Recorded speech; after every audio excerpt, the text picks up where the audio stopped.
Akarjo make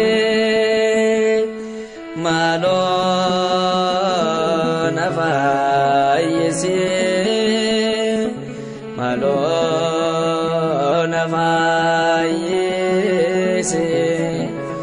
akarara keti divamana godi divamana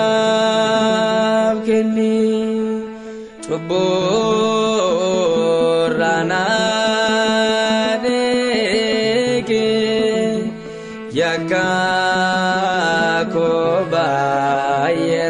yakakobayeras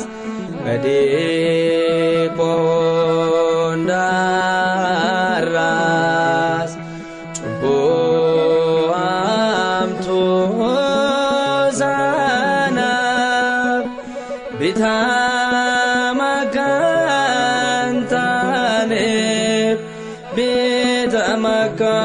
bitamakantane anis balesako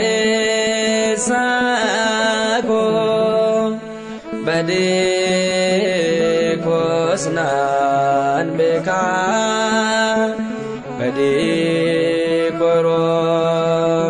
badekorombeku gongkakanafa Yesu arjo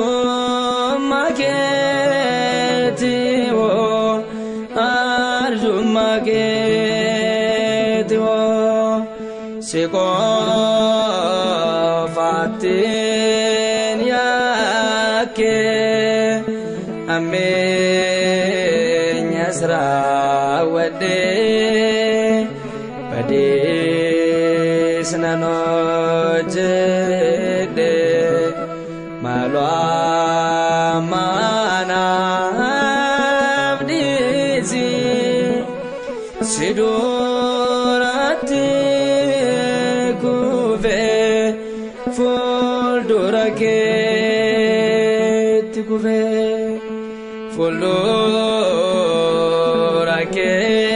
fuldoraket kuve yeron sikadado yomon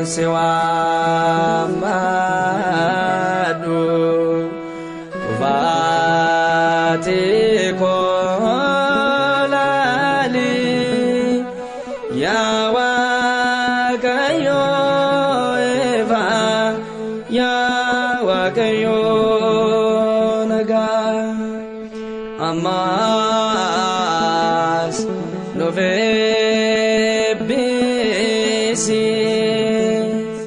beya kenyatne Ethiopia tini kofta